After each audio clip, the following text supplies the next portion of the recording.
안녕하세요. 베블리오테카입니다. 혹시 여러분은 성경을 읽다가 그 다음엔 도대체 무슨 일이 있었을까 궁금해 해본 적 있지 않으셨나요? 특히 유명한 인물들의 알려지지 않은 시기에 대해서 말입니다. 바울 같은 인물에 있어서는 어떤가요? 우리에게 바울은 강렬한 전도자, 위대한 사도로만 기억되고 있는데요. 흥미롭게도 그가 회심하고 나서 처음 14년 동안은 도대체 무슨 일을 한 건지가 거의 알려져 있지를 않습니다. 그 빈칸에 대해서 혹시 진지하게 상상해 본 적이 여러분은 있으셨을지요? 오늘 소개할 책 아라비아로 간 바울은 바로 그 공백기를 다뤄주는 역사소설입니다.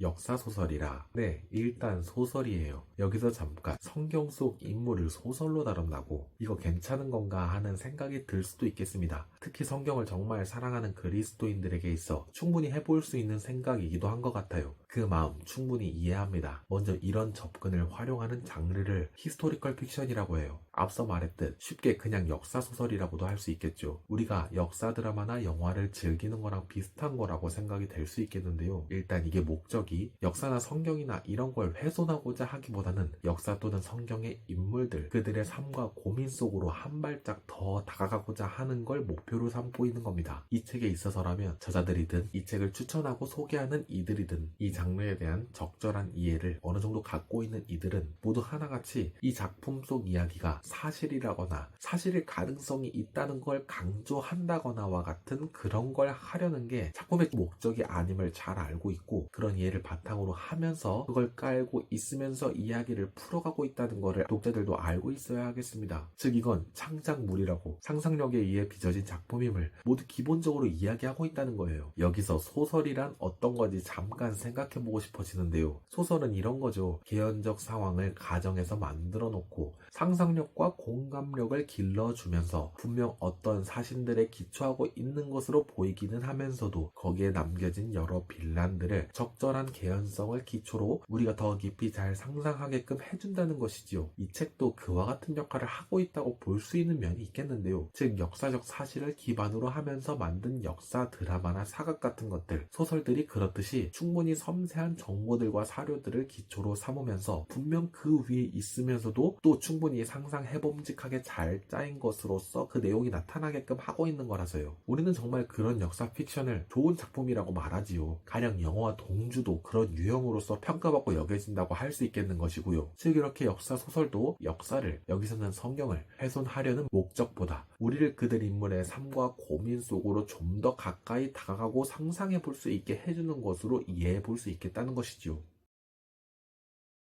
그런 이해를 바탕으로 삼아서 이 안에 담긴 소설의 플롯, 즉 스토리 전개를 보면 사울, 즉 바울이 다메섹 도상에서 예수님을 만난 이후부터 이야기가 시작되는데요. 그는 곧장 위대한 전도자랄까 그런 삶의 모습이 바로 나타났던 게 아닌 걸로 되어 있지요.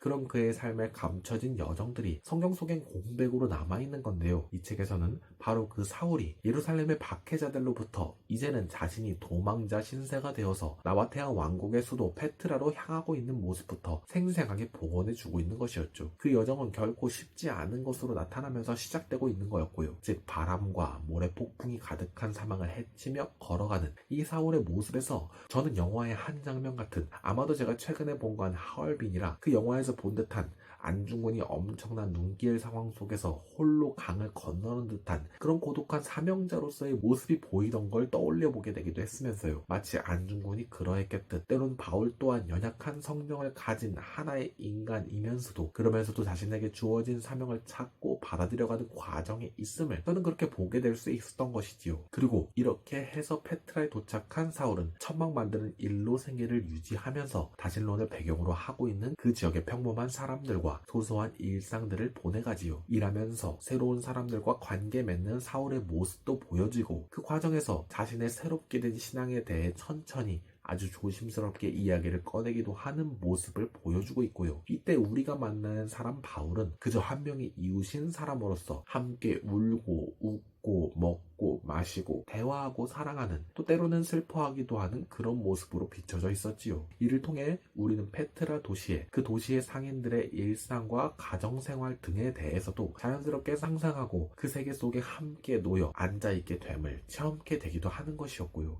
또 작중에는 바울의 편지들과 사도행전의 작은 단서들이랄지 그런 것들을 정교하게 연결하여 설득력 있는 이야기로서 나타나게끔 해서, 예를 들면 바울이 결혼한 적이 있었을까라고 했을 땐 특히 고린도전서 등의 내용을 미루어 보며 그랬을 거로 짐작되는 정황들을 바탕해서요, 그렇게 바울의 가상 아내가 되는 미리암이라는 여인과 신앙 안에서 이루어가는 아름답고도 따뜻하며 감동적인 러브 스토리도 보여주고, 한편 결국 사별의 아픔을 당하게 되는 그런 이별의 시간, 아픔의 시간을 겪어내는 사울의 모습도 보여주고 있었고요. 그런 설정이 혹시 누군가에게는 좀 부담스럽게 느껴지는지 하는 생각도 들 수 있겠으나, 도리어 그만큼 바울도 일상을 사는 한 명의 사람이었음을 조명하게 되는데 큰 역할이 된달까. 그렇게 바울이 우리 곁에 일상을 살아내는 한 명의 그리스도인으로서 가깝게 다가옴을 우리는 경험하게 되는 것이죠. 때로는 사랑하고 또 고통 속에 있고 또 복음의 씨앗을 뿌리고자 고민하기도 하는 모습을 보면서 영웅 같기만 해 보이고 거리감 느껴지던 인물들이 좀 더 우리에게 입체적으로 다가오고 하나님의 도구로서 더 설득력 있게, 더 은혜롭게 우리에게 다가오게도 되는 듯 하였고요. 이런 여정에서 가령 천막 만드는 일을 하다가 자신의 작업장에 찾아온 고문에 쓸 채찍을 만들어 달라는 요청에 있어서는 그럴 수 없다며 자기 신앙의 양심을 지키고자 하는 모습도 더 우리 마음에 와닿고 도전이 되게 될 수 있는 것이었고요. 나아가 이 책의 무대는 페트라로만 한정된 것이 아니고요. 소설 후반부로 갈수록 바울이 다시 고향 다소 타르수스로 돌아가고 결국 안디옥으로 이어지는 경로까지 자연스럽게 보여주어서요, 그렇게 페트라 시절 이후의 여정, 또 바나바와 만남이 본격적으로 전도자로 세워지는 이야기까지, 그래서 책을 덮고 나면 성경이 말하는 위대한 사도 바울로 나아가는 과정의 디딤돌로서 그 모든 여정들이 종합적으로 보여지게 하고 있는 것이었죠.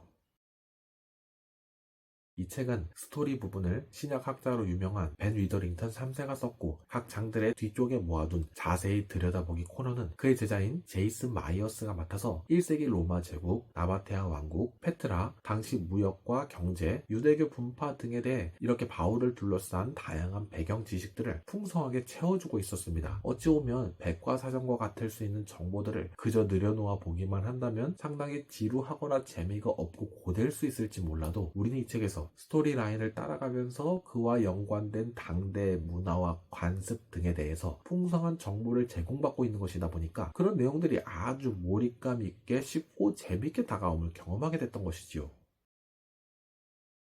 저는 이 책을 통해 역사 소설이 우리 신앙에 얼마나 유익할 수도 있을지 다시 새삼 느끼게 된 부분들이 있었습니다. 잘 쓰인 역사 소설은 성경에 없는 내용을 무리하게 끼워 맞추게 하는 것이라기보다는 오히려 우리가 성경을 더 깊고 생생하게 이해하도록 돕는 귀중한 도구가 될 수 있다고 느끼게 된 거죠. 그 시대의 생생한 삶을 간접 체험하면서 그 성경 이야기를 오늘의 우리와 연결 지으면서 말이지요. 특별히 제게 이 책은 바울의 14년 공백기를 무엇보다 지금 제 자신이 살아가며 때로 겪는 일상의 고민들 또는 기다림의 시간 같은 것들이 결코 헛된 시간이 아닐 수 있겠다고, 지금의 나를 성숙하게 하는 하나의 과정일 수 있겠다고, 그래서 지금의 이 순간이 어느 순간의 무르익음의 때와의 하나의 연장된 과정 안에 있는 것으로서 이해하게 되는 그런 시간이 올 수 있겠다 생각도 해보게 된 것 같고요. 한편으로 어찌 보면 이 바울의 너무나 평범해 보일 수 있는 일상의 여정을 보면서 그 큰 사건 없이 때로는 지루해 보이기도 하는 시간 속에서 우리는 어떠한 성숙 또는 도전의 계기들이 피어나고 있는 것일지 모른다는 식으로도 생각해 보게 된 것 같았고요. 그렇게 지금의 내 자리에서 어떻게 나의 일을 계속 해나갈 수 있을지 하고 말이죠.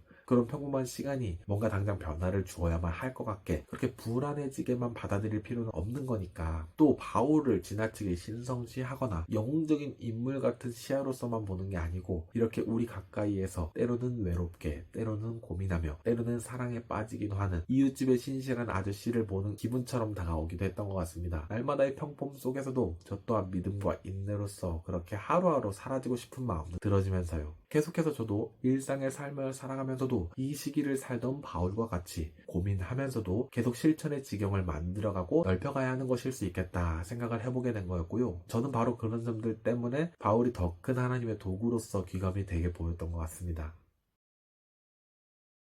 이제 마무리로 슬슬 나가보게 되는데요. 이 역사소설 장르에 대해 조금만 잘 이해하게 되어도 이 책이 참 유용하게 다가올 것 같은데요. 근데 이건 사실 그냥 책을 읽다 보면 자연스럽게 감이 생기게 되는 거라고 말씀드리고 싶어집니다. 난 그거에 대해 모르니까 안 보고 싶어져가 아니고 누가 사극 같은 걸 보면서도 그걸 완전한 역사라고만 생각하나요? 그냥 감이 됐다고 자연스럽게 받아들이지요. 그러면서도 유익하게 생생하게 복원되는 지점들이 있는 거고요. 저는 더더욱 성경 속 인물이자 동시에 우리 곁에 신앙인으로서의 바울을 만나고 싶은 분들에게 분명히 이 책이 좋은 독서의 시간이 될 거라는 확신을 전해드리고 싶습니다. 그래서 저는 이 책을 바울을 더욱 가까이서 느끼고 싶은 분들, 성경시대의 삶과 문화를 좀 더 생생하게 체험하고 싶은 분들에게 추천드리고 싶습니다. 이제 오늘은 이렇게 해서 북튜브를 마무리해봅니다. 저는 다음 이 시간에 또 다른 책으로 찾아뵙도록 하겠습니다. 그럼 다음에 다시 만나요.